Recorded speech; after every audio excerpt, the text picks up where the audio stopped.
Salut à tous et bienvenue à ce nouveau numéro de la semaine de votre magazine sportif Sport 7. Au sommaire, point sur les playoffs de la Ligue 2 nationale de football zone B avec quelques résultats à la clé, la qualification du Quilou Football Academy. Effectivité de la professionnalisation du championnat de Ligue 1 avec la signature d'une convention de partenariat entre la FECOFOOT et Avast Sport Events. Enfin, ouverture le 28 septembre dernier du 44e championnat d'Afrique des clubs champions de handball Brazzaville 2023. Une première journée qui a vu quelques résultats, notamment celui de la DGSP en version dames. Quilou Football Academy, TP Mokanda, c'était l'une des affiches de la deuxième journée des playoffs zone B de la Ligue 2 nationale de football. Rencontre conclue par une victoire de Kafa, enchaînant ainsi un deuxième succès.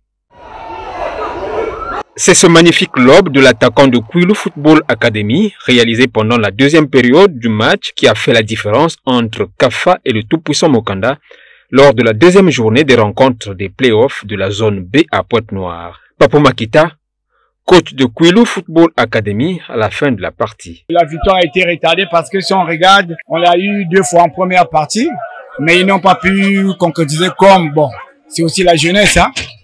On va encore travailler, leur parler et puis leur édifier certaines choses. Compo, c'est difficile parce que on joue tous les 48 heures.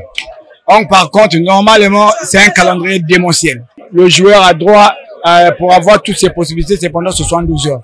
Là, on est en notre deuxième match, on va encore jouer le dimanche. Donc, c'est vraiment pénible pour les enfants. Si les Rouges et Blancs ont su tirer leur épingle du jeu avec cette victoire pour conforter leur position avec 4 points pour 2 matchs et 2 victoires, le tout-puissant Mokanda, par contre, a raté sa toute première sortie en débutant ses playoffs ce vendredi devant les jeunes de Quilou Football Academy. Le coach Lakou pense que rien n'est encore perdu. Ils ont cherché, mais on n'a pas eu la chance de marquer. Les autres ont eu la chance de marquer. Mais c'était un très bon match de football. Niveau technique, physique et tactique aussi. Ça a été un très bon match. On n'est pas encore éliminé, donc on va continuer à jouer. On va continuer à jouer. Les matchs qui restent là, on va chercher à les gagner. Et puis à la fin, on va faire les comptes. On a au moins 6 joueurs blessés. Surtout les attaquants, donc on a moins des attaquants, on est obligé d'essayer d'adapter les autres. Mais je pense que ça va aller. La deuxième rencontre de cette deuxième journée a opposé les deux perdants de la première journée des playoffs, à savoir Munisport de Pointe-Noire et le Racing Club Sportif de Tila qui vient de Dolisie. Parlons toujours des playoffs dans cette zone B qui se sont poursuivis avec l'unique affiche de la 4e journée opposant Munisport à TP Mokanda. Match soldé par un score nul, 2 buts partout. Munisport en jaune et bleu a affronté le TP Mokanda en vert et blanc dans le cadre de la 4e journée des playoffs de la Ligue 2 zone B. D'entrée de jeu, l'équipe de TP Mokanda va s'illustrer avec une réalisation de Nzao. Il sera imité quelques minutes plus tard par Mardo Shengoma pour le 2-0.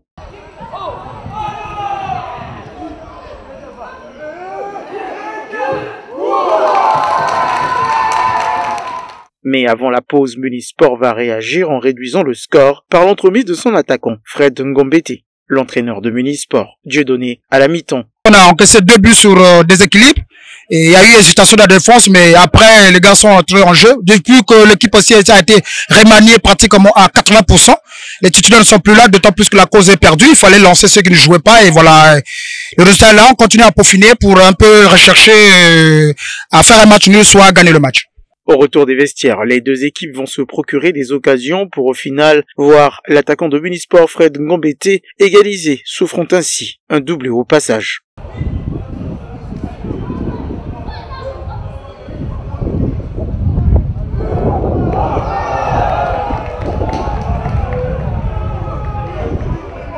De 2 scores final, Bélisaire Lakou, entraîneur de TP Mokanda, reconnaît la ténacité de l'adversaire. On est tous conscients que Munisport physiquement ils sont vraiment au point.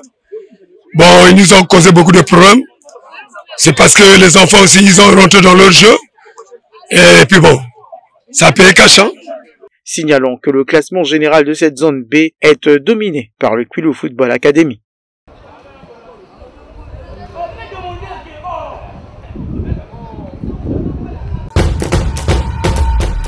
Et le club ponténégrin de Kafa, totalisant 12 points au classement après sa victoire 2-1 face au Racing Club Sportif de Tila de Dolisie, a obtenu son ticket pour la finale de ses playoffs. Les Ponténégrins croiseront ce 4 octobre à Madingu les Brazzavillois de Vegas, champions de la zone Brazzaville-Pool. Les Diables Rouges Dames ont validé leur billet pour le dernier tour des éliminatoires de la Coupe d'Afrique des Nations Maroc 2024. Une validation obtenue après leur victoire 2-0 en match retour face aux Bissau-Guinéennes à Brazzaville. Prochain adversaire pour le Congo, la Tunisie, les 27 novembre et 5 décembre prochains afin d'obtenir la qualification. Et Diable Noir file en phase de groupe de la Coupe de la Confédération CAF saison 2023-2024 après sa victoire 2-0 au match retour du deuxième tour des préliminaires face au club zambien de Musa FC. Entré en seconde période, l'attaquant diablotin Rossio Pimba a inscrit sur un coup de tête le premier but de son équipe en match retour du deuxième tour préliminaire de la Coupe de la Confédération CAF face aux Zambiens de Musa FC. Un premier but qui sera suivi d'un deuxième en fin de match après une action collective conclue par Gloire Gambali. 2-0 score final, qualification de Diable Noir, déjà vainqueur au match aller face à cette équipe zambienne. Une belle opération pour ce club congolais qui rejoint ainsi les phases de groupe de la compétition.